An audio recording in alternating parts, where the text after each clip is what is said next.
I'm Alex. And I'm Teddy. And we are The Button Mappers. Hey, the Button Mappers.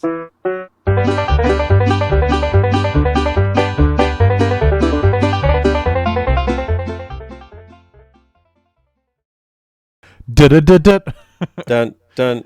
This is Adam's Family. What's going wrong here? What's up? Why did you do Adam's Family? I heard the dun dun dun dun. That's the beginning of the intro video for Banjo-Kazooie. No, the squeaking of your chair is closer to the Nintendo 64 icon walking out. Sorry, I got a squeaky chair. Do you know what the real intro of Banjo-Kazooie is? What? Forever he will be my hero. Oh, Lord. Yo, what's up, Alex? Yo. Banjo-Kazooie. Oh. Binge. Yo. Banjo. A game. For a console. For the Nintendo 64. So apparently this game is map worthy. Do you think so? Well, we're going to find out in our first ever mapping. Hooray!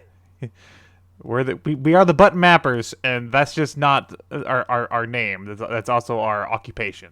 That is mapping. our purpose in life. And we figured the best place to start would be with our boy. Banjo. And other boy? Kazooie? Kazooie's a female. Really? Yes. Well, is Tails a boy? Yes, Tails is a boy. Okay, good to know. All right, so our boy and girl combo, Banjo and Kazooie. The premier platformer for the Nintendo 64. Shots fired, Mario 64. Pew, pew. Star Fox lasers at that. little soft plug right there. Obviously, we both have a pretty deep connection with the character and the games. Yeah, and I mean, for good reason. They are iconic and remembered. Yes. For the right reasons. They were my childhood games, and Banjo-Kazooie is still my favorite N64 title to date. So, hopefully today we will be able to convey that by mapping out the worlds and primary levels of the game. Yeah, give you a good rundown, give you a good feel for the Banjo-Kazooie game. Experience. The Banjo-Kazooie experience. Yes. So come with us. Join us. Join us with the, Let us begin.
So I guess to start off, we got good old Spiral Mountain. Hooray! This is the place where you start off the game. You leave your house and there you are.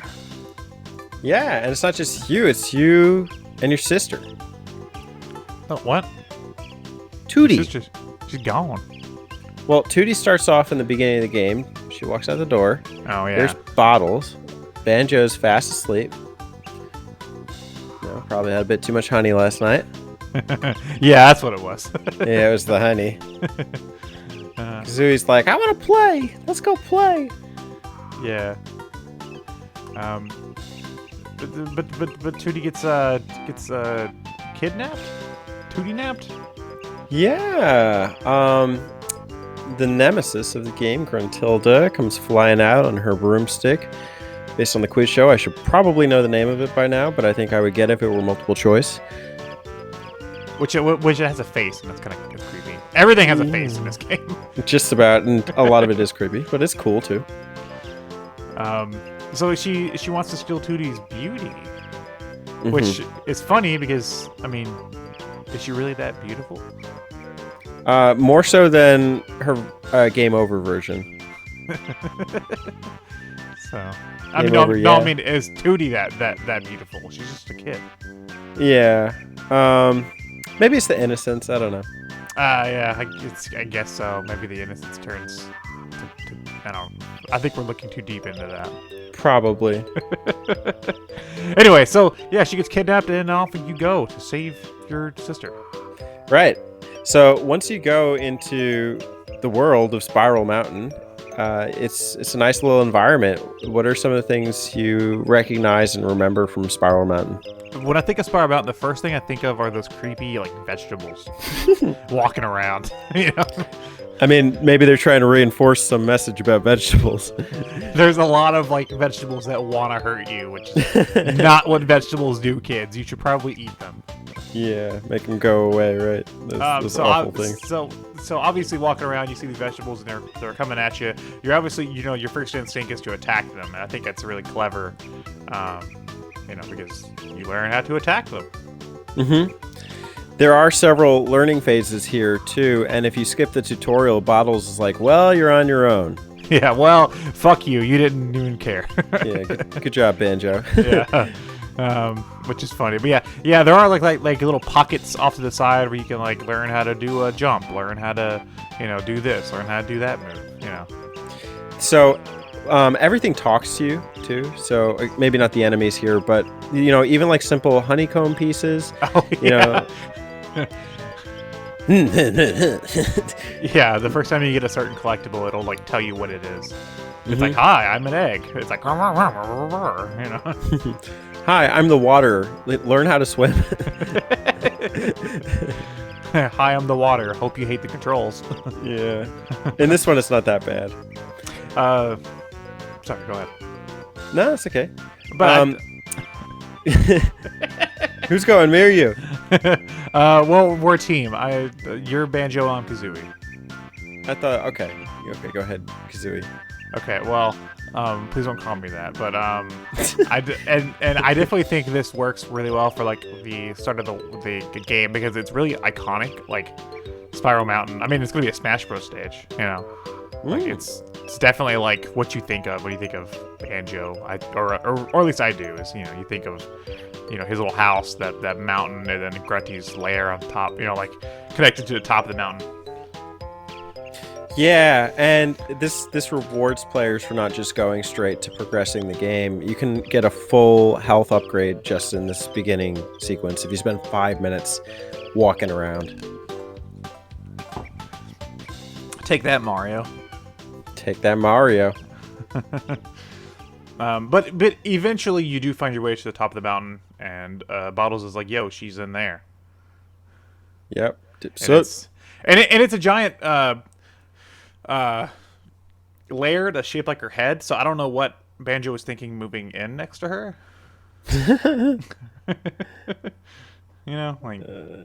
Maybe pick he must have got a good deal on the house. Yeah, it's just well, it's next to the evil witch, so no one wants to live here. It's super cheap. Once you do go into the evil witch head. Ooh, Grunty's lair. Grunty's lair. There's a jiggy hanging on top of some platforms, so all you gotta do is platform, and you get the jiggy. You also get treated to a nice little cut sequence, and that's when we go to our first world. Ooh, what is it? Give you a hint. It's on the mountain. Do we mean a certain jumbo that is Mumbo? It may entail some Mumbo magic. Because it's Mumbo Mountain. Mumbo Mountain. Mumbo Mountain. Not to be confused with Mount Mumbo. Yeah, not Mount Mumbo. Mumbo. Mumbo Mountain. I got stuck in myself for a second. Yeah, you fill out your first little map and you open the world. Hooray! Which kind of like introduces how the jiggies work, the little collectibles of the game, the little puzzle pieces that you fill a picture of the world you want to open, I guess, and you open it. Yep. So that's cool. Exactly. Getting jiggy with it. Getting jiggy with it. What do you? What's your first thoughts when you think about Mumbo's Mountain? The Congo. The Congo. What's Yeah. What's the Congo? Oh, you know what? There's an annoying bull there too. It's one of the invincible creatures. I can't believe they put that guy there. Yeah, you can't kill it. It's just sitting there. I wonder why he's there. Like, why did they put him in this level? It's really annoying. He looks like he's off of like Spyro the Dragon or something too. You know, like he doesn't look like he fits in the Banjo. Yeah, not at this stage anyway. But I do remember the monkey because he's one of the first instances of like not a boss character per se, but like a funny nemesis character that talks back to you. Oh yeah. He's definitely because like when you first approach him, he's with that little monkey, right? I forgot the little monkey's name is. Champy. That's I should have remembered that. That one's yeah. and Even if you didn't remember, logic would help you there. But the big monkey is Conga. Yeah, and he's guarding his oranges. Right, and so the first jiggy you can get from him is when the oranges that he's actually supposed to be guarding, he's actually throwing at you. Mm-hmm. You just go over some orange patches, and when the orange patches land, a jiggy appears, and then his treasure is yours. Yeah, you can feed Chimpy an orange. Yep, exactly. And then you can actually climb his tree and then grab one for Chimpy. Yeah. I always like this one because after you feed Chimpy, you can also go up and defeat Conga, which is another jiggy. You go up and fire some eggs at him. Right. You actually have to learn the move first too. Oh, the egg firing move. Yeah. Well, that's to go like that's for every move you have to talk to Bottles, and he'll teach you how to do it. So you better pay attention. Yeah, it's a good learning process, but it's also a cool sequence. Like, there's 3 jiggies you can get here, or 2 or 3. It depends on how my memory's serving me. But, you know, it works, and it's memorable, and I think it's one of the stronger moments in this level. What do you feel is another strong moment in Mumbo's Mountain? Whenever you first enter the big hill in the center of the stage, and you find out it's like a termite nest. And you're like, what the heck? And you can't go up the slopes, and you're like, what the heck is going on here? You know? It's, you know, and of course, I believe the termites have some funny banter about your backpack or something, and wanting to grab it or something like that. Right. Or something. It's been a while, but yeah. So always like that, and then eventually, whenever you are able to go back into that area, I won't say how yet. But when you are able to go back into that area, it's just like, aha, you know. It's actually a fun little platforming escalation challenge too, because you have to time the jumps. And they get steeper and steeper. But there is kind of a safety net if you fall. I don't think you can take damage. Do you want to spoil the way that you climb the mountain? Sure. So this is where we also introduced. Of course, it's Mumbo's Mountain, so we got to meet Mumbo himself, who's a shaman. He's like a skeleton-looking shaman guy. He's got a good sense of humor too. Mumbo is the best, and I would play a game just based on Mumbo. There's a fun little diversion in Tui, but we'll get there when we get there. But anyway, so throughout the stages, there are always Mumbo. What do they call them? Like Mumbo tokens, right, or something like that. Like little Yeah, the like, Mumbo skulls. yeah, little silver skulls. And and when you collect them, you can take them to Mumbo, and he will turn you into something. I mean, I don't know if you can put one and one together here on the stage in the Termite Hill, but yes, this something will help you escalate the Termite Hill. Yeah, it's possibly a termite. There's infinite possibilities. First time you ever okay, well, I know you played 2E before this one, right? Not necessarily. It's just that I finished Tui before. Okay. I So finished this one. first time you ever played this game, do you remember turning into something with Mumbo? Like you remember that like moment? In this game specifically. Yeah, do you? I don't know if I remember in this one if this was the first level that I remember that, but I do remember the transformation process. What did you think whenever?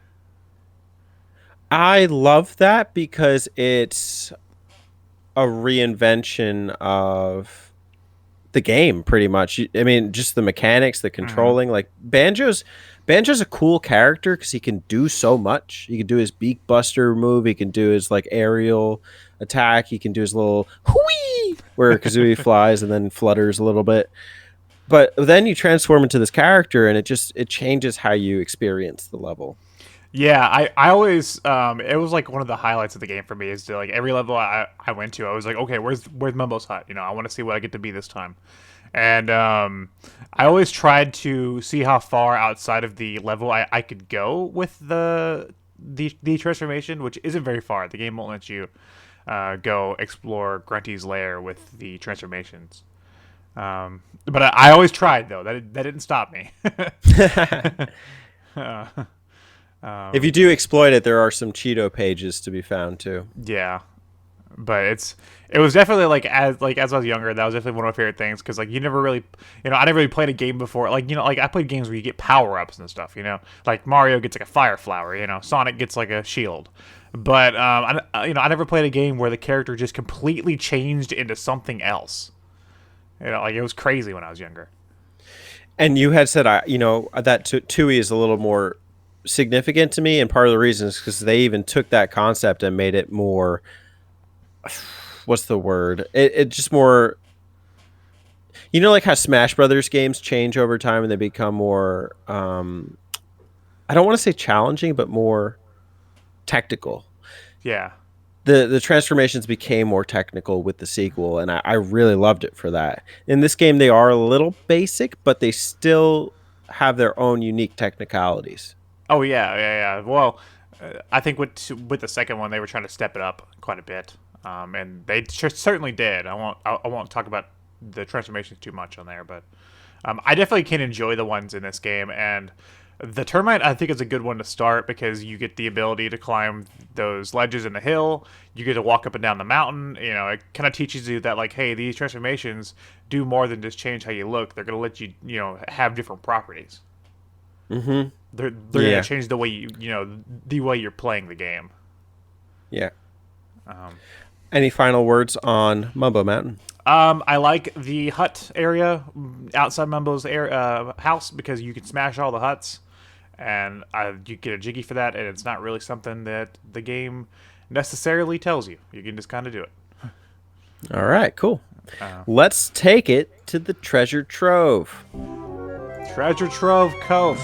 This is like up there for me as like one of my favorite levels in the game, I think.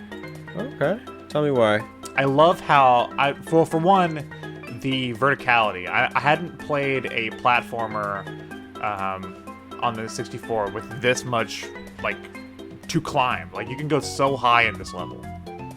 Because it starts off by the ocean and stuff, and you go up and then like up and up and up, and then there's like a lighthouse on the very top of this hill, and then like it's just you can like look down and see like everything.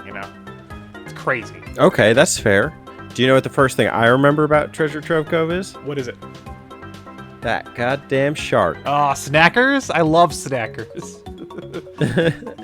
That thing used to be the bane of my experience through Treasure Trove Cove. It's Nipper, right? That's his name, Nipper. That sounds right. Yeah, I can even check it for you. No, it is. Yeah. So basically, the level's surrounded with water, and obviously your instinct is swim. But the second you start swimming, you're getting chased by a damn shark, and he'll creep up on you within a matter of seconds. Did you ever try to go out that little island off in the distance? Yes. Yeah, you can't. It does not end well. It's funny. I know there's like a secret. It's just at one of the islands. It's just like a good little like the developers poking fun at you for like they're gonna put that there so you can try to go out there. There's actually a crate with a honeycomb in here that if you're just flying around you can't see it, but you have to get in close enough proximity. And if you're not just flying around over the water, you'd never see it. Oh yeah. Yeah. I don't remember that. But that's just a honeycomb. What do you remember about this stage as far as jiggies? I remember Blubber. I love the fact that he had like a pirate ship that was like washed up. He's a funny guy too. Yeah, he like speaks in burps. Mm-hmm. Which is funny, because he's a pirate, so I guess he's drunk or whatever.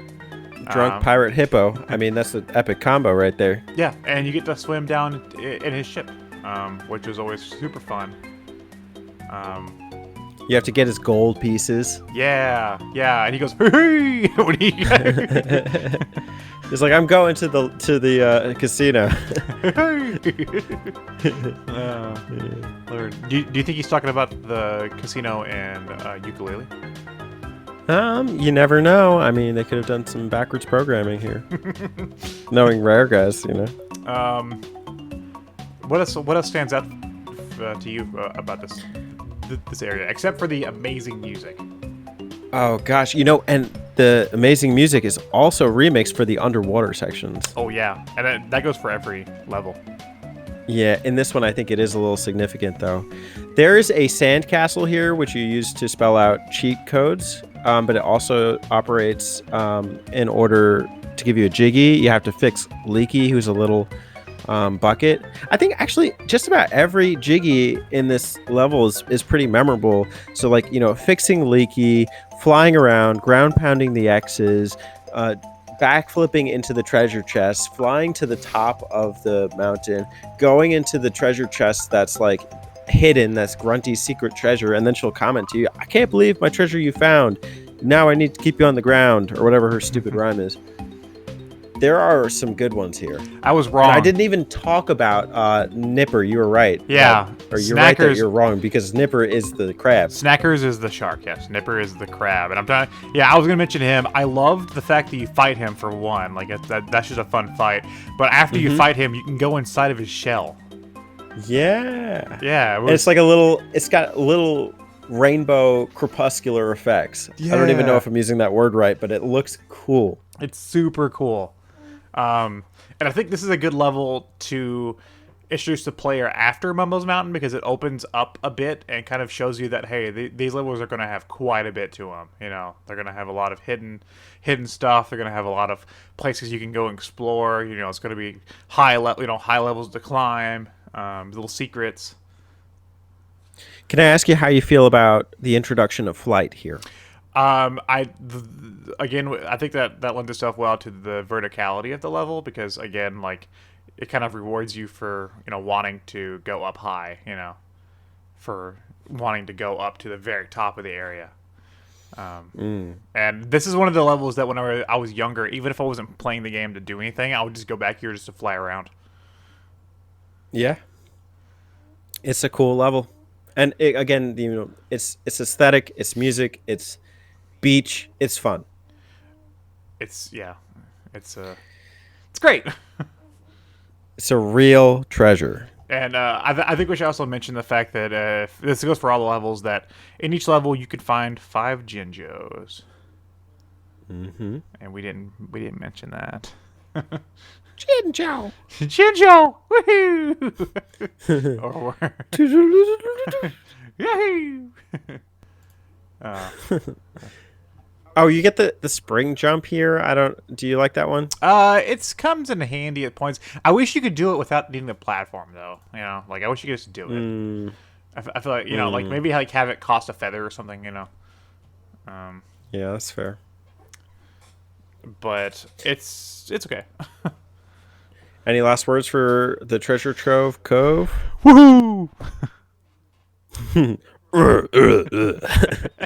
That's my blubber impersonation. That's pretty good.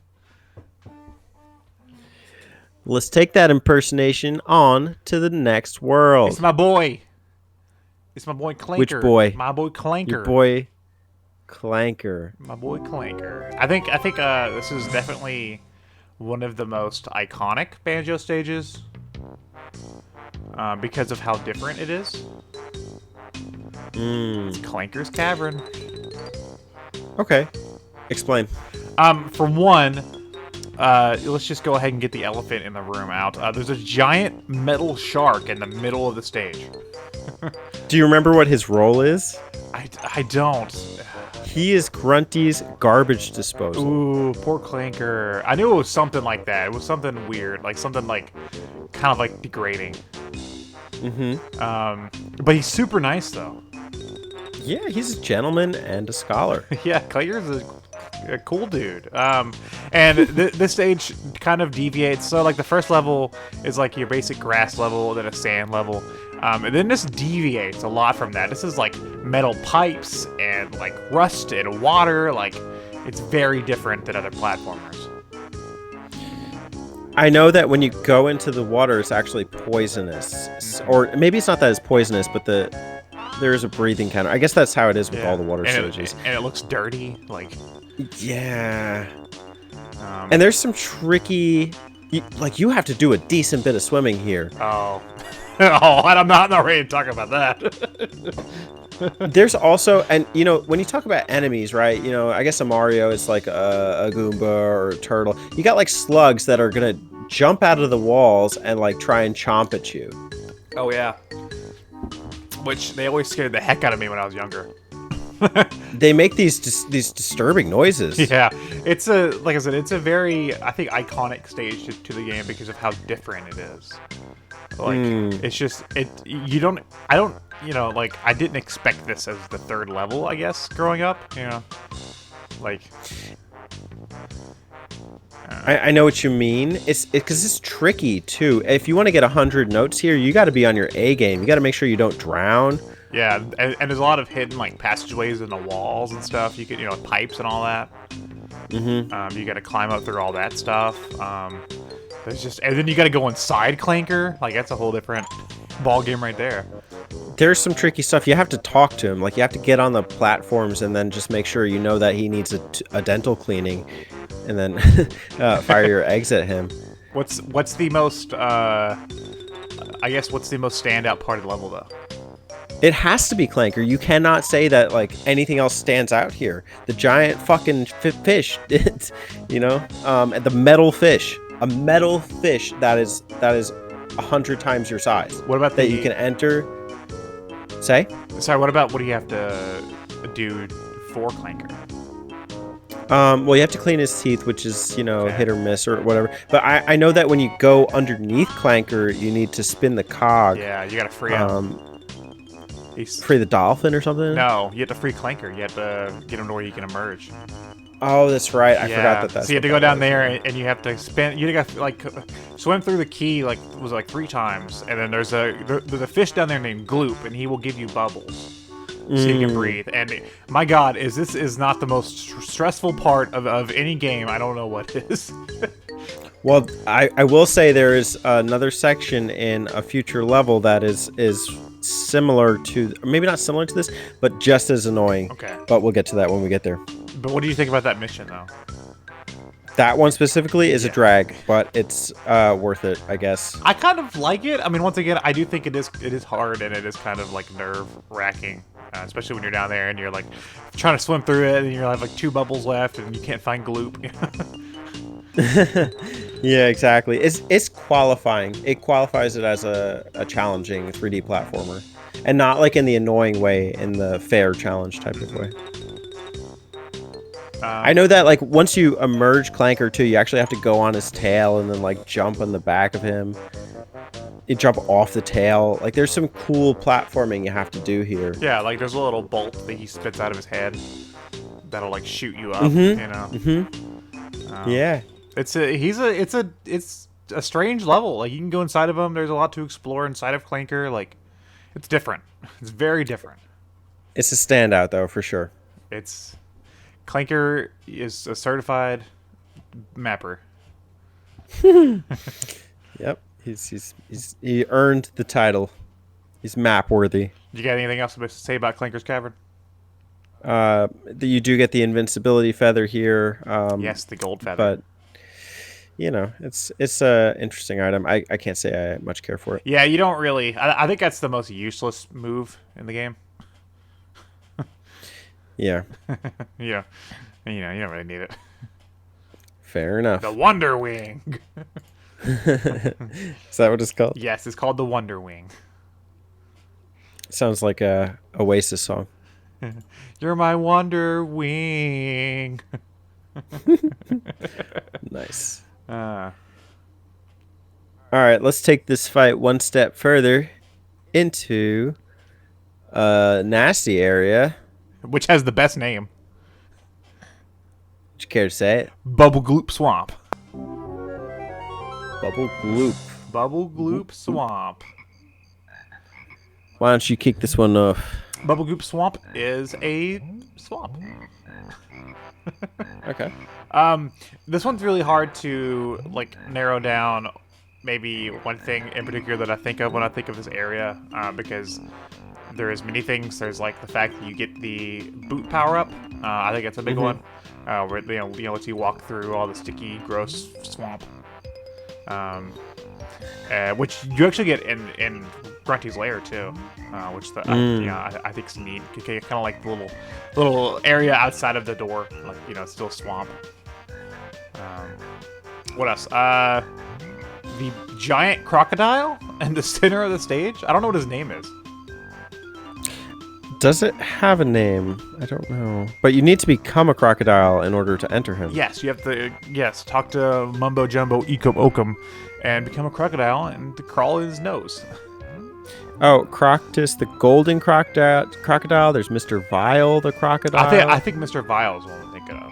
He's the little guy inside the crocodile. Yeah, who you have he's to a middle race. guy inside of the crocodile.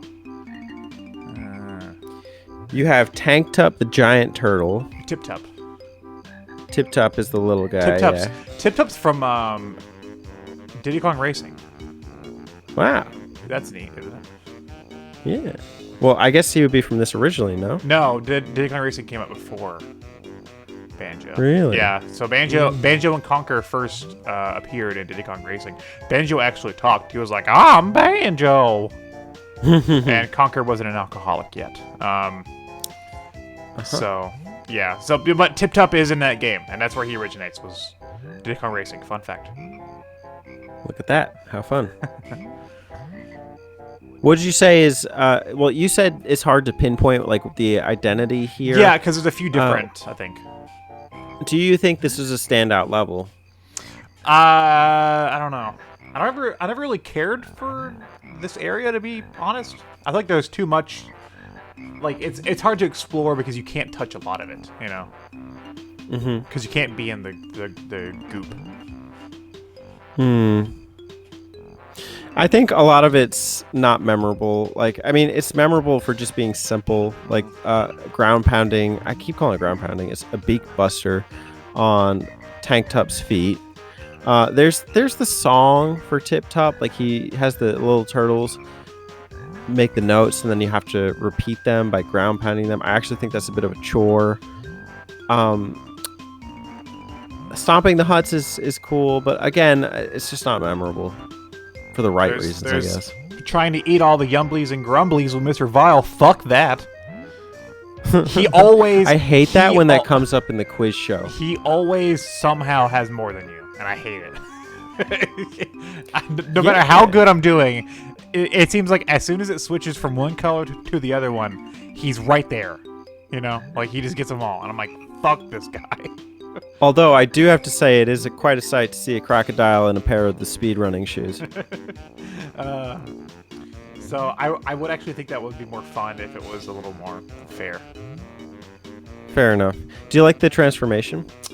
Into the crocodile? It's simple. I don't really think there's too much to it. I mean, what else do you use it for except for eating the boogers or whatever inside of the crocodile? He does go out into the swamp, and then you use him to get a Cheeto page, but that's all I remember. Yeah, I don't think there's too much else you could do with him. He's not really that fun to be, I guess. He just kind of walks around, munches a little All right, bit. fair enough. Do you want to say anything else about Bubblegloop Swamp, the fantastic name? For some reason, every time I go to this stage, I think of Primus. Okay. Okay. Next one is not Primus based. It's Freezeezy Peak. Freezeezy. Probably one of the most fun names to say. Freezeezy. Yeah. How easy? Freezeezy. Freezeezy. So. Yes. What do you first think of when I think of when I say Freezeezy Peak? Bottles. Not bottles. What is his name? Boggy. Boggy. Yeah. Boggy, Soggy, and Woggy, and not Froggy because there's no frogs, but basically the Boggy family. Yeah. I love Boggy. The second you come into this level, he's sitting there with like a jiggy in his throat. He's funny. And the way that you get it out of his throat is by escalating this massive snowman in the middle of the stage, riding down a sled, and pouncing this metal-edged sled onto his gaping stomach. It's definitely funny and fun. Yeah, it's both for sure. He's a character though. He shows up in the next game. Yeah, no, it's cute. Yeah, I like Boggy. Yeah, and like I said, he shows up in 2E and Nuts and Bolts too. He's a player. Can you do a Boggy impersonation? I don't remember his sound off the top of my head. I could try. It's like no, blah blah blah blah blah blah blah. That's closer. I did like his family though. I liked exploring their little home. They have little portraits on the wall. Yeah, I thought it was cute. You got to bring the kids back their Christmas gifts because they got gift napped. Yeah, and this isn't only like a snow level; it's like vaguely Christmas themed in some areas too. With there's like a like there's a big Christmas tree and some presents and stuff, which is cool. Yeah, and the snowman has a scarf. Yes, he does. He is a true snowman. I just like that everything blends into the scarf. Maybe I don't like this, that like the red feathers are on the red patches and the notes are on the yellow patches. I got 99 notes here and I could not find the last note. Was it on a scarf? I don't know. I just walked out and I redid it and I got 100. Oh, okay. Do you know what I remember most about this level? What do you remember The most about this? fucking snowmen that throw the snowballs at you. They're like, I hate those guys. They're like, they are a pain. Is this the level? This is the level where you get the flying the beak bomb, and that's one of the most satisfying things because you get to use that to defeat all of them. If you can nail them. If you can nail 'em. But it's super satisfying to just like, because they've been giving you like, they've been a pain in the ass the whole level. and then you get this attack and you're like, oh shit, I get to kill all these bastards. Yep, they're and that's a good idea. Is like, kill them first. And then there's a few other things with the beak bomb. That's the snowman's buttons and stuff. Yeah, the snowman cigar, race boggy. Other than that, I don't think there's too much else to really talk about. I mean, you can go up inside the Christmas tree. You can become the walrus. Oh yeah, there's a walrus. Mm-hmm. What else do you do except for talk to the other walrus? That's it. That's it. There's an ice key in there. I don't really know how to get it. You get to talk to the walrus though. That's it. I am the walrus. Goo goo choo. He likes you if you're a walrus. He's scared if you're the bear. He's though. racist. I mean, bears. He's speciest. Speciest against bears. Wow. Yes. sucks for Boggy. He's got to live around him. I think this is a pleasant level.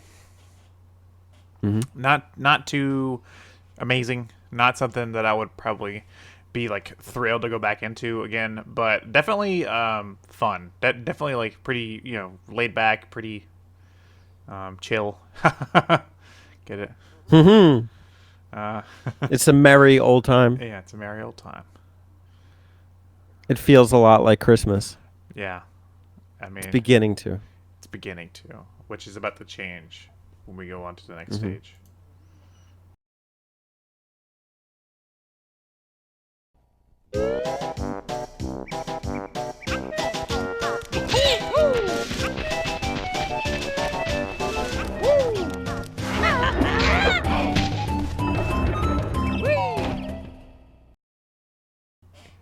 Okay, we took a brief little intermission there to just reinvigorate ourselves for the second half of Banjo-Kazooie. Banjo! Banjo. And we're going to start off in a valley. It's not just any valley. It's Gobi's valley. Sure it's not Toby's Valley? It's Gobi's. Yeah, Toby Maguire. This level is really cool. Yeah, well, tell me. I thought it was hot because it's the desert. You get a cool joke, I get a hot joke. Well, there's many different things here. There's Gobi, who is a cannibal that you have to help out. He's pretty cool. It's a cool dude. Yeah, I mean, he keeps the water. Yeah. There's also King Sandybutt's tomb. What a legend. What a legend. The legend of King Sandybutt. Man, they really didn't hold back on that one, did they? There's all kinds of like tombs and pyramids all about, and that's really like where most of the gameplay is. There is some stuff to do outside, like the stuff with Gobi and flying through some stuff, collecting some stuff. But really, the grunt of the gameplay in this level is inside of the different tombs and pyramids. Mm-hmm. What do you think about all that jazz? There are some pretty cool pyramids, and I especially like the speedrunning shoes. They are first introduced in this level and give you a chance to run around and have fun. I'm sorry, I'm kind of laughing to myself about the name King Sandybutt, just seeing it in writing. Which is your favorite pyramid? Isn't this the one that has the maze? Yes. Not that one. Fuck the maze. All right, so since that one is out of the picture, maybe not pyramid. What's your favorite jiggy here? What is my favorite? It's definitely helping Gobi. I find that whole thing very funny. Well, maybe not helping Gobi, but helping the it's like the tree, right? Mm-hmm. Yeah, Trunker, that's his name. Yeah. Do you remember what he sounds like? No, but I wish I did. Tweet, tweet, tweet, tweet. But I love the fact that you had to use Gobi though to give him water. What's so funny about it? Because you have to beak bust his hump. Mm-hmm. And he like sprays water out of his mouth. Yeah, and from every point forward that you ever see Gobi again, you're just gonna be pestering him. It's definitely got that Rareware humor. Mm-hmm. What's your favorite part of the level? Honestly, I'm looking back at these Jiggy titles, and I'm kind of just like, I do like the one where you have to race and try and grab the Jiggy out of Grabba's hand. Mm-hmm. It's a little hand that pops out of the desert floor. And you have to race to kind of grab it. I think that's the most challenging one. I think a lot of the other ones are kind of self-explanatory. I don't like that maze one. I don't think the perspective looks very good there. Well, they hide like there's like a witch switch, which is fun to say, witch switch. In there they hide that in there. They have collectibles in there, like So if you're gonna want to collect everything, you're gonna have to go in there multiple times, and it's a pain in the ass. Yeah. Yeah, this one, I wish it was a little more memorable because it has such a distinct personality. I think the level design is good, like the way it looks. And sounds. Yes, and the way it sounds. I think the mission types, or whatever you want to call them, are lackluster for the most part. I don't mind the one where you have to jump on the carpets. That one's not too bad. It's a fun little platforming challenge. There's the matching puzzle too. That one's pretty okay. Yeah, I would call it a throwaway. I hate to say it. I think this is where the game starts to show its course. Not to say it's bad. It's just that the challenges for the jiggies are either non-existent or low to medium. But I still wouldn't say I hate this level. I still think this is a fun area to explore. I think King Sandy Butt has to be one of the best titled characters in the game. King Sandy Butt's pretty fucking great.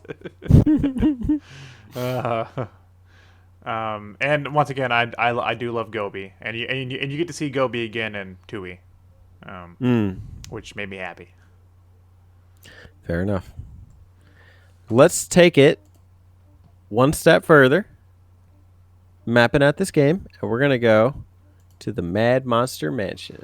Thank you. It's the first thing I think of when I think of Mad Monster Mansion is when you have to when you poop out the eggs into the little pots and they go, "Thank you."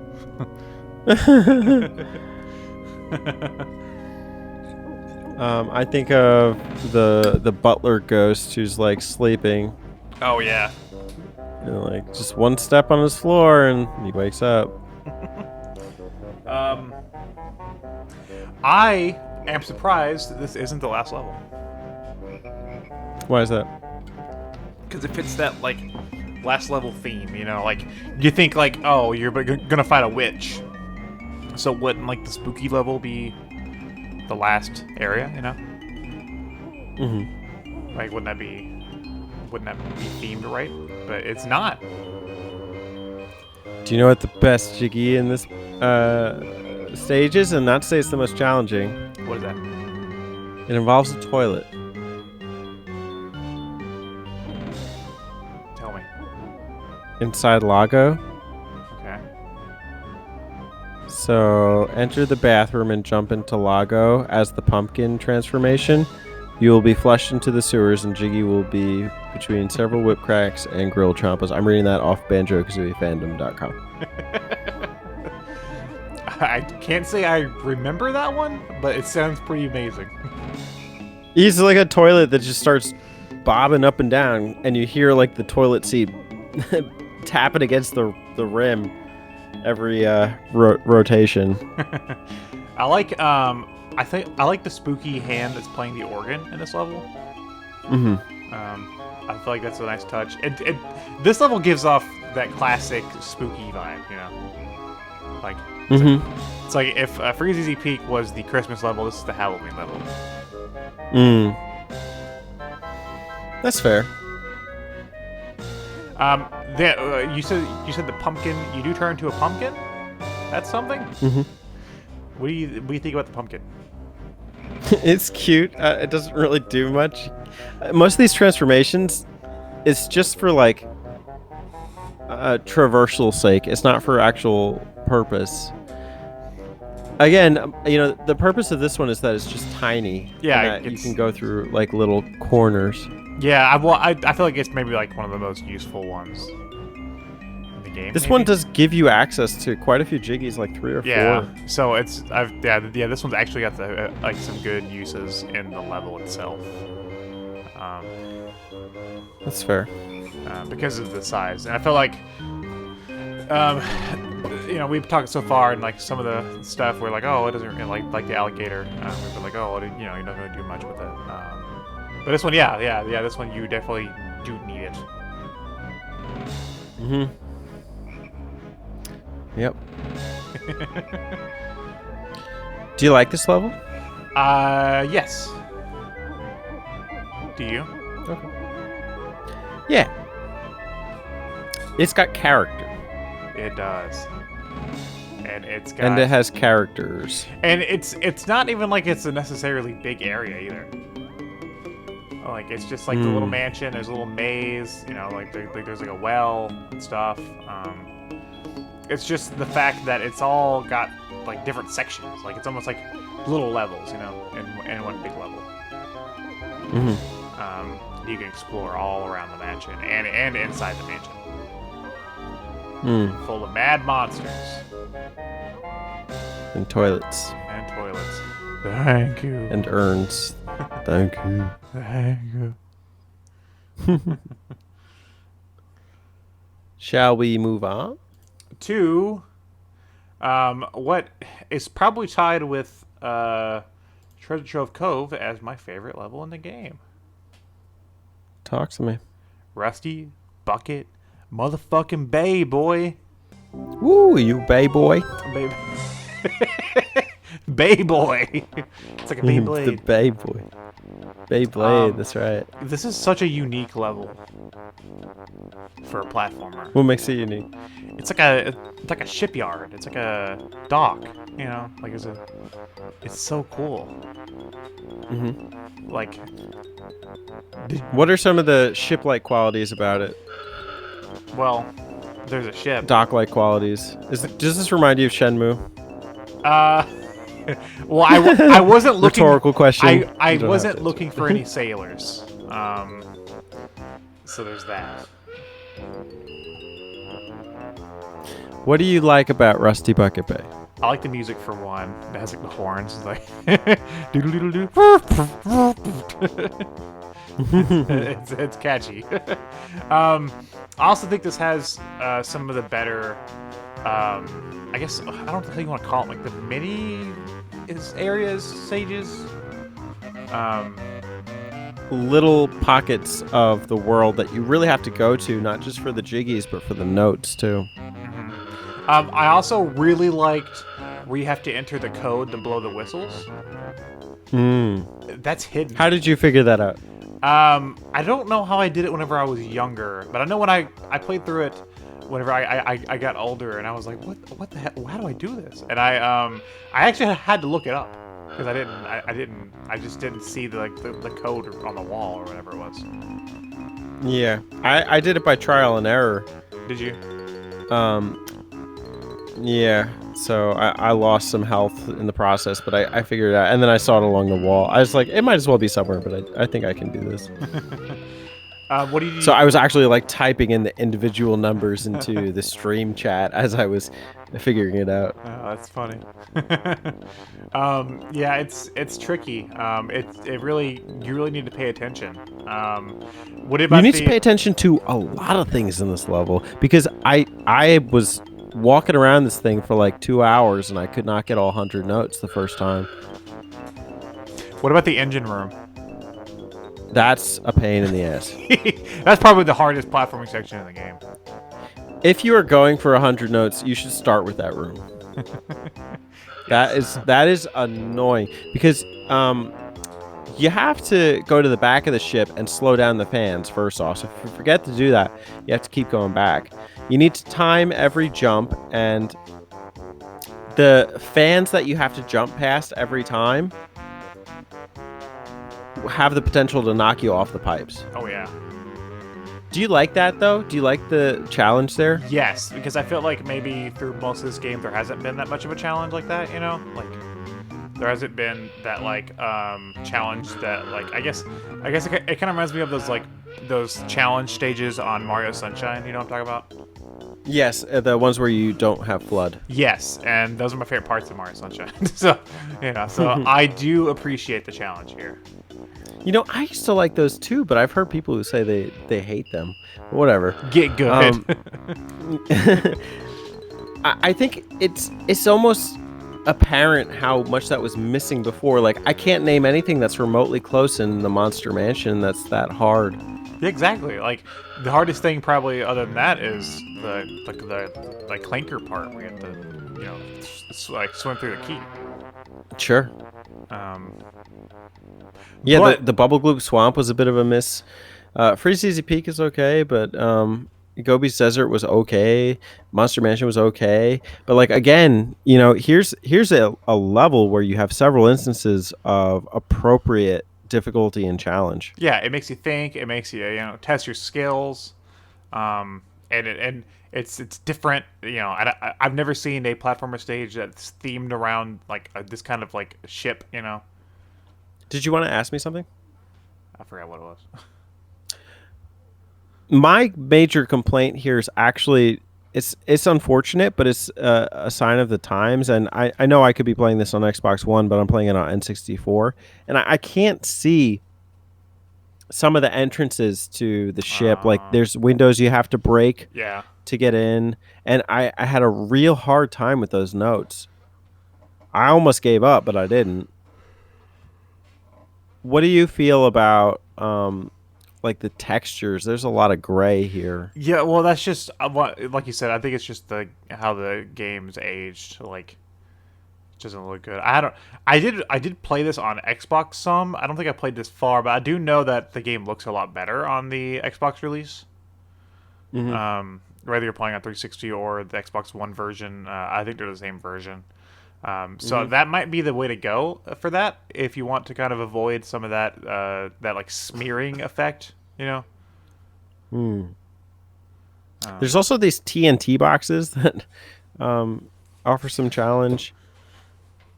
I don't know, but I think that this world has a lot of the character of Banjo-Kazooie as a member of the 3D platforming genre that is sorely lacking in a lot of the other levels.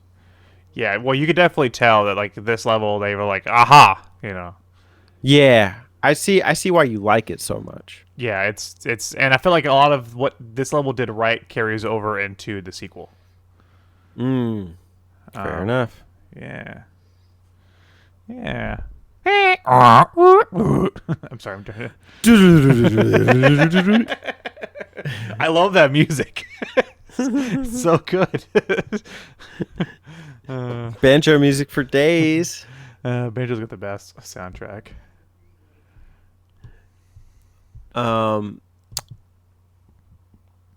If you owned a ship, what would you call it? Probably not the Rusty Bucket. No. That's for sure. Turbo Bucket. The Turbo Bucket. Okay, and you want to move on to the next area? Yeah, it's the last one. Area? Do you want to call it one area? Yeah, it's the last part of the map. It's this was definitely, I think, where the whole game could have used what this level is, which is very good, very unique. Do you know why?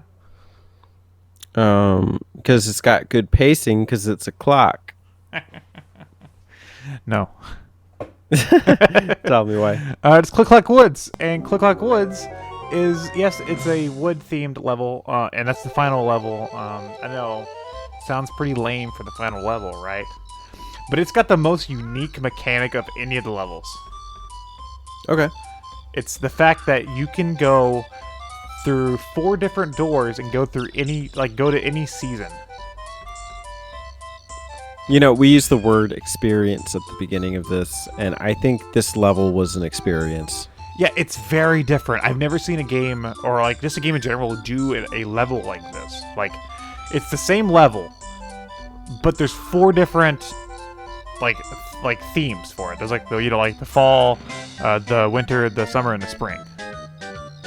And I've played games that are either solely dedicated to this, or Mario 64 has like the giant and the small world or whatever. Yeah. But this was so cool because the level changed in every single way, and then you had to apply the changes to the other version of the level. It once again, just like Rusty Bucket Bay, it made you think. Like it was a real thinky level. Pro turn. Maybe the developers just got better at programming this game as they went. Yeah, I kind of get that thing too. What's also kind of funny about this level is that, do you remember Naughty? Gnaughty? The little beaver there, yeah. Yeah, it's from Country. What? Yeah, I didn't even make that connection. The first boss of Country is very Gnaughty or whatever. He is a very naughty one. He made it. Yeah. So that's a nice little game. throwback to Country. What's your favorite jiggy here? I remember there's one with the water, right? Where you have it's like frozen. So the water does freeze over, and then if you swim through it, there's a honeycomb in Very Naughty's house. But there is a boulder at the beginning when you come in, and it's in front of Naughty's house. And then once you destroy it in the summertime, you can go into one of the other seasons to go up his little chute there. I remember that very well.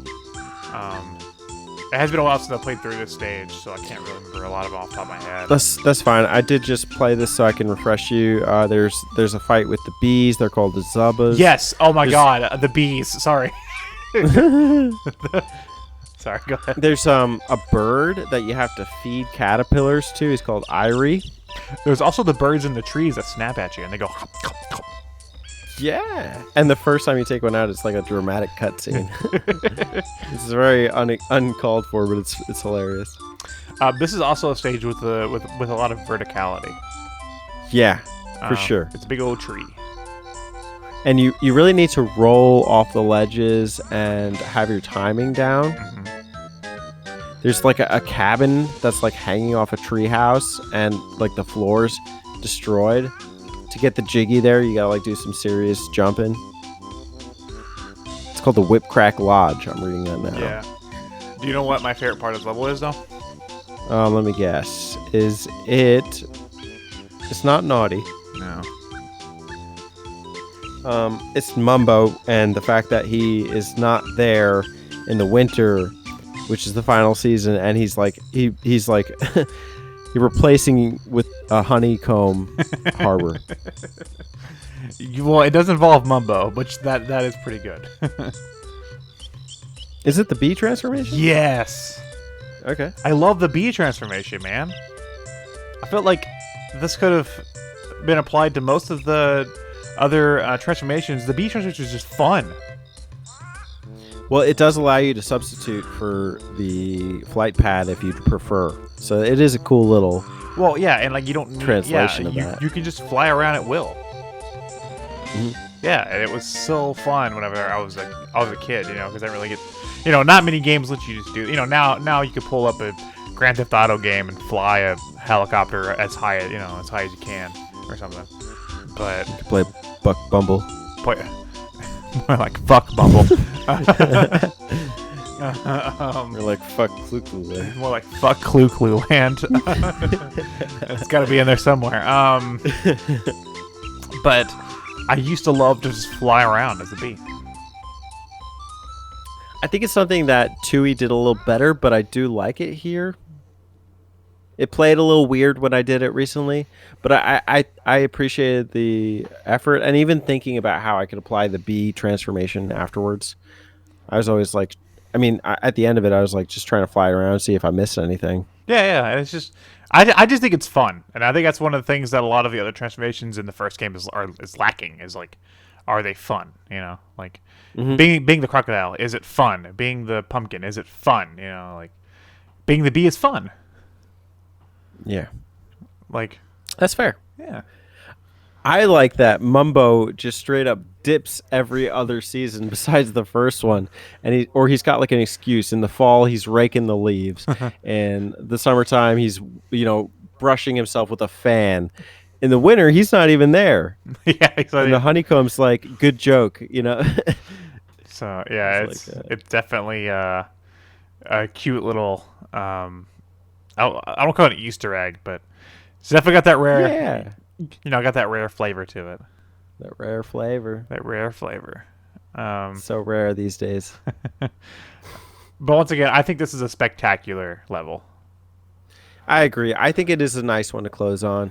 Once again, it's not what you expect for the last level of the game. You expect something a little more intense. Yeah. But it's got enough variety. It's different. It's got a lot to offer. It's challenging. It's fun. For sure. And fun is fun. You know what isn't fun at some points? Does it involve the end game? Yeah. Well, you had mentioned, what did you mention? I don't even remember. You said something about like not intimidating, but you said like the last level was lacking challenge or something, right? I don't remember. Not challenge, but like it didn't feel stressful. Yeah, it didn't Or feel difficult. Yeah, it didn't feel like intense. Intense, right? So if you feel like you need that intensity, well, don't worry, because boy, have we got the game show for you. Na na na dun dun dun dun dun dun dun dun. Welcome everybody to Gruntilda's Lair, where we're going to host the first ever Grunty game show. Yay! It's got good music. I'm looking up the name. I can't find it right now, but it's a game. It's a game show. It's a game. Grunty's Furnace Fun. Hooray! yeah, that's it. Man, what a curveball. This is unexpected. Yeah, it's definitely out there. It definitely has that banjo flavor.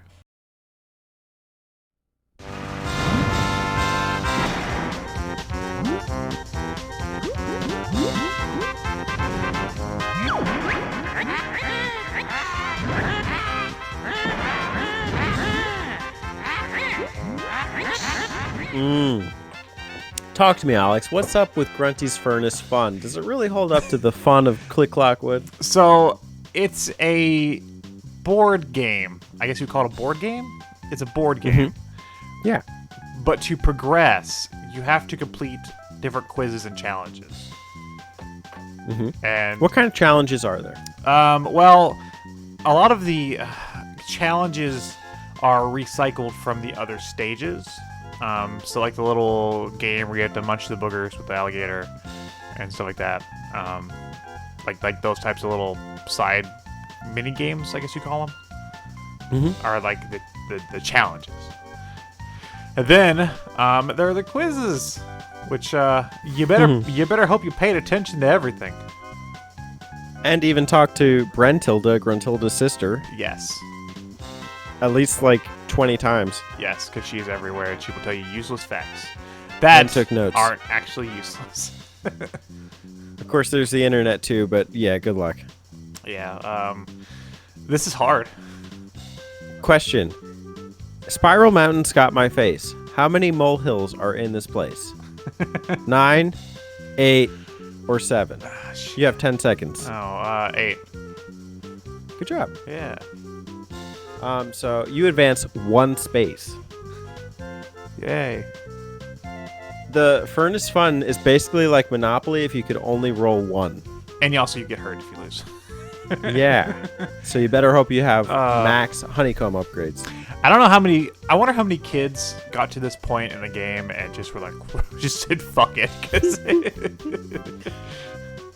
you know. I do have to say the game is fair though.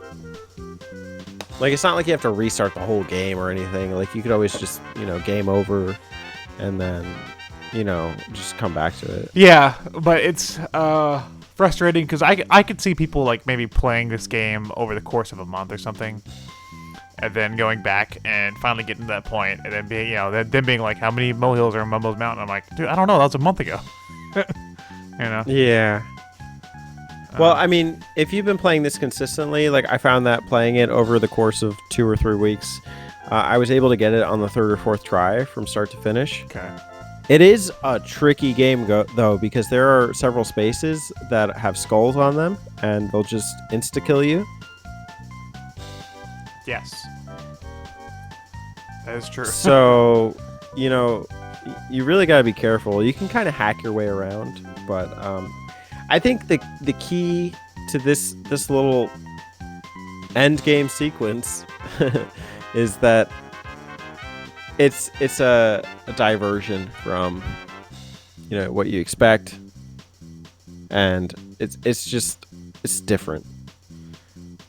Did you enjoy it? Like, do you think it adds anything?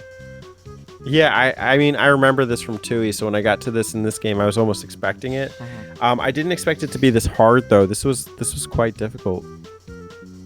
I think this was a lot of spaces. I think it's funny because it's and of course like going into it expecting it is kind of loses its charm, but the first time going into it, you expect to be going into a big bad boss fight, and it's a quiz show. That's funny. Yeah, for sure. Theme music. Oh god, the theme music is great.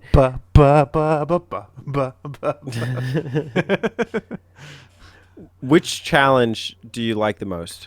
I don't know. There's visual challenge. There's fact challenge. There's the visual one was kind of cool because challenge. they always have really like obscure images.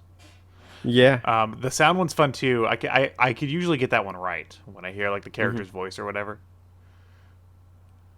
Yeah, that's fair. What about you? I absolutely hate the Grunty challenges. Oh, with the facts. I just don't remember them. Yeah, me either. That's like I talked to Brentilda maybe like 5 times. That's definitely the least fun of the whole thing. Yeah. So that was the one that screwed me the most. But I did like the visual challenges. They actually got me thinking, because like the first time I was like, what am I looking at? This has blue and brown. Oh, it's Treasure Trove Cove. Like, duh. Okay. Yeah. Ba ba ba ba ba ba ba ba. Dun dun dun dun dun dun. Go Cats go. Okay. That was a football theme. Oh, wow. So this is the end of the game. Yeah. Clap it up. We beat the game, right? Yeah, beat the game. Get the credits. The credits roll. These are beautiful credits. That was a fun game. Yeah, it was great. 2D is saved. She goes back home. Yeah. I love this. The characters get to just give you their little dialogue about who's who in the game. Yeah. You know. Is it really the end of the game though? Moving and shaking Tim Tank Top. Is this really the end? Copyright 1998, Nintendo Rare Ltd. Game by Rare TM, produced by Rare, presented by Nintendo. Is it really the end? Hold on. All right, so Banjo and Kazooie are going home. Puff Pant. Yeah, end of the game. Hooray! This was a good time. Is it the end?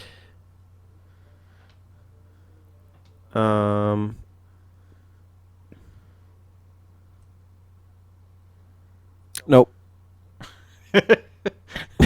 Nope.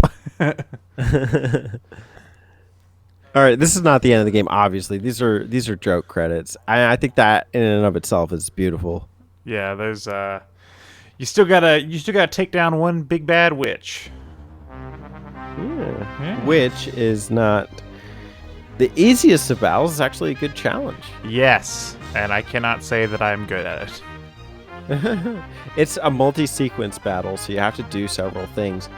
But if you've been collecting, which game is a collectathon, then you're in for some luck because you're up for some spoils. Yeah, you get extra stuff. You get a double life bonus if you've collected most of the notes. Yes. You get re-up on your feathers and eggs. Yes. So let's map out Gruntilda. The first thing I want to map out about Gruntilda, I guess I just want to map out her attack sequences. Okay. So the first thing she does is she comes flying at you on her broom. With the face. Right, the face broom. And it's like high speed, with this high speed broom with teeth. You have to dodge it a bunch of times. and then get around and attack her with your Beak Buster. You have to do this like 4 times too, which is interesting because most of these games rely on like 3 hits and they're dead. This is not that game. Yes. Okay. After you do the dodging of the broom, you have to jump on the ledges and hit her with 3 eggs at a time. Which is a pain in the ass. It really is, because the egg aiming is not perfect here. Yeah, they did fix it a lot in the 2B. Yeah. You just don't have the time to aim, which is kind of a problem. But if you have double egg upgrades, it's not a big deal. You just, fire it at rapidly. Fire at will. Fire at will. Fire at Gruntil. The next attack sequence is in the air. She spreads a flight pad, and then you have to Beak Buster into her. Is that the right terminology? I don't remember. Beak Bomb, right? Beak Bomb, right. You have to do that like 4 times. And then she starts throwing fireballs at you. They don't usually hit. She's not very good at that. But it's actually really hard to line up the Beak Bomb. At least for me. I don't know how you feel about it. Yeah, I honestly, I usually don't get that far. I'm terrible at this fight. Okay. I have beat it whenever I was younger, but it's been years since I've had to do it, and I've never really wanted to do it again. I understand. It is a good challenge, all in all. She puts up a shield, and then a giant Jinjo statue appears. Yeah. I forget what his name is. Jinjo, yahoo! It's like Jinjo Major or something. There are 4 directions of the Jinjo: north, south, east, west, and you have to fill them up with eggs. But she's throwing not homing fireballs at you, but fireballs that are very hard to dodge. And then each of the 4 Jinjos will go into this main Jinjo. It's like Voltron. Yeah. It's really cool. It's a really cool end sequence, and it makes the Jinjo come alive, literally and figuratively. Yeah, and he slams into her. Slam dunk. I really like the fact that this takes place on top of her lair, on her hat, I guess you'd say. Because it really felt like you climbed her big tower or whatever it is. Which is nice. Yeah, because it was an experience. Yeah, it really made you feel like, oh, this is the final, this is the final point. If it was just set in some rando like lava room or something, I feel like it would have lost some of its impact. So that's nice. Yeah, she falls off the tower. Sure does. It's a gruesome death. Sure. Well, yes. Yes, she dies. Poor Clanker. What will he do now? Sit and moan by the rock. So, that's the major map out of Banjo-Kazooie. Yes, that is the overall Banjo map. Right. Having mapped it out, maybe we could do like just a recap of the map, a remap. Okay, remap. Well, we start off and the story begins. I'm just kidding. So we start at the Spiral Mountain. Spiral Mountain, introduction area, pretty simple. What do you think? Yes. Okay. And then from there, you enter Gruntilda's lair, and you go to Mumbo's Mountain. Which, again, pretty simple. Pretty good level. Pretty good, solid area. Simple but good, yes. Good learning experience. Then, on to Treasure Trove Cove, the beach-themed area. I think it was pretty clear we both enjoyed this one. Yeah, that was a cool one. Yes. On to Clanker's Cavern, one of the most unique areas in the game. Oh, gosh, yeah. Unique, iconic, and so different and thematic. Thematic is the word. Yeah. Then we hit a little rough point, I guess you'd say, because we got Bubblegloop Swamp, which I guess we could both I guess agree is pretty forgettable. Yeah. Freezeezy. It was in the pits, swamp pits. Freezeezy Peak, which isn't bad. It's okay. Yeah, it was charming. Yes. Gobi's Valley, which has a really good art design in my opinion. But is a little lackluster on the platforming side of things. Yeah, it doesn't really give you much to really do in terms of platforming. Mad Monster Mansion. We think about that one? I think that's very similar. It has the Gobi syndrome. You think so? I think that one's better than the Gobi area. I think it's more fun to explore. Okay. Rusty Bucket Bay. Mm-hmm. I like that one. Oh, instant classic. Yeah, that's probably up there with best levels of the game. And then Click Clock Wood. Also best levels of the game. Then you go through the what was it, the Furnace Fun. The Furnace Fun trivia time game. Mm-hmm. Which is definitely something.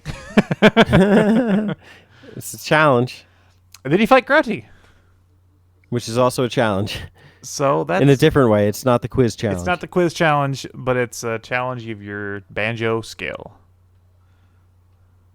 What can we say about the map?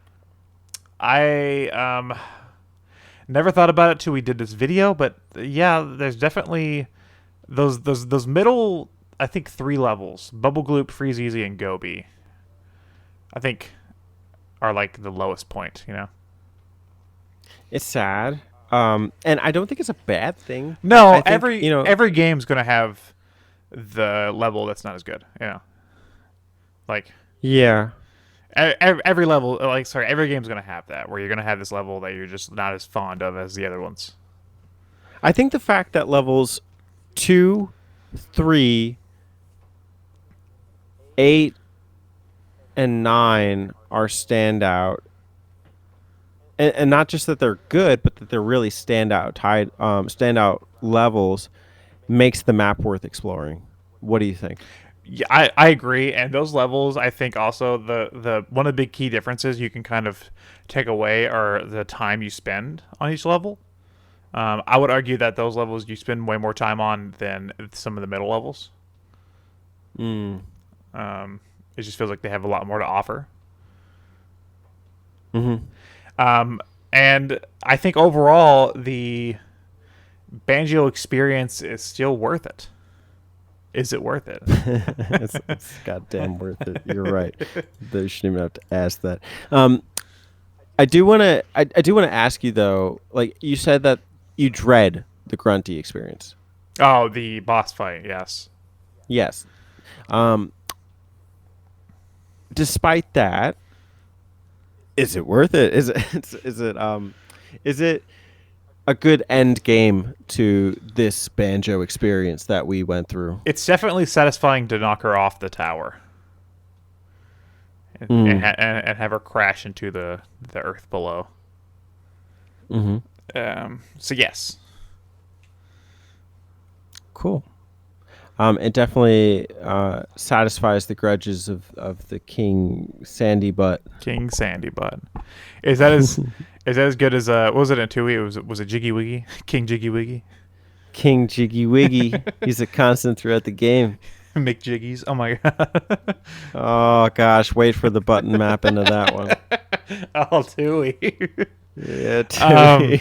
You know what though? Think it back though, because I've always thought about this one as my favorite, and I'm gonna have to wait until we do the Tui video, but that might change. It's interesting. I really didn't expect that. I didn't expect to hear that from you. But it's good to hear. Because this is kind of you just played through it, and I've played it 1,000 times, so I didn't play through it before this video. So us going through this kind of was another re-experiencing of the game for me in some way, you know. Kind of jog my memory on a lot of my experience with the game, and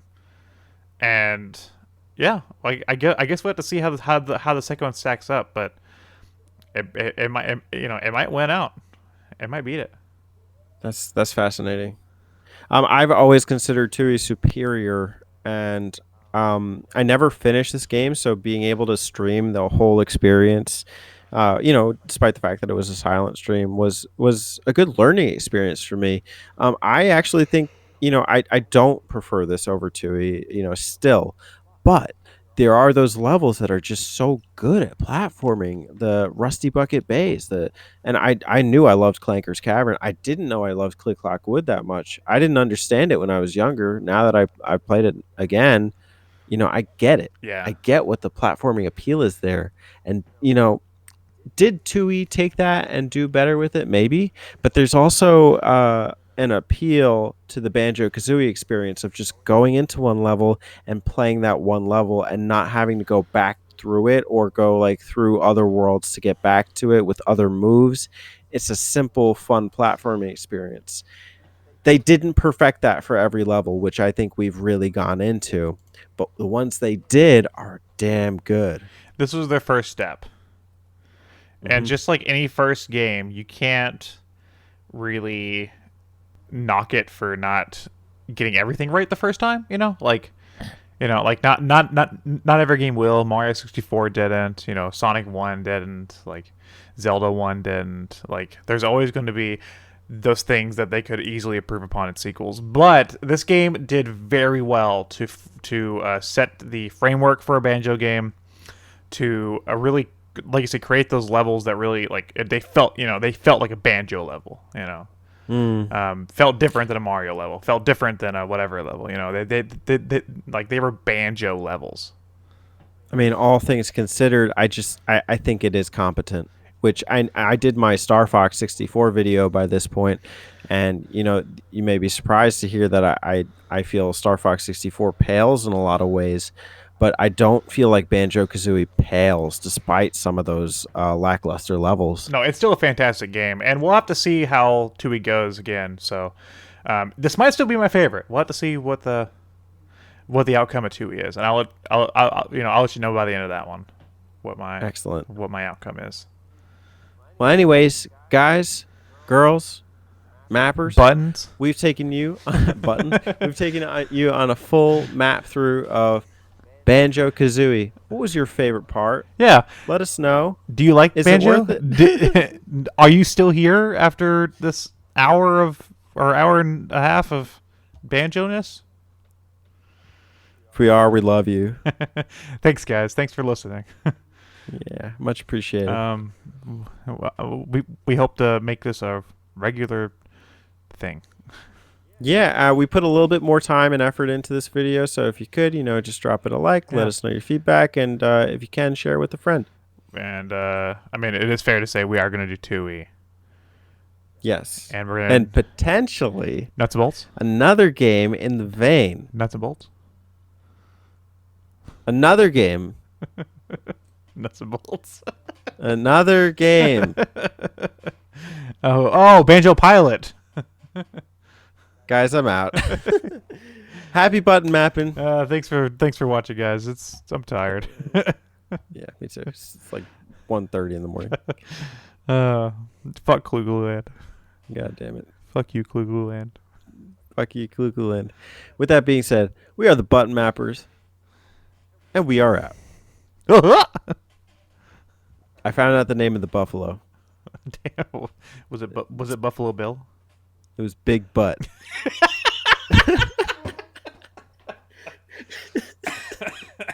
Not what I was expecting.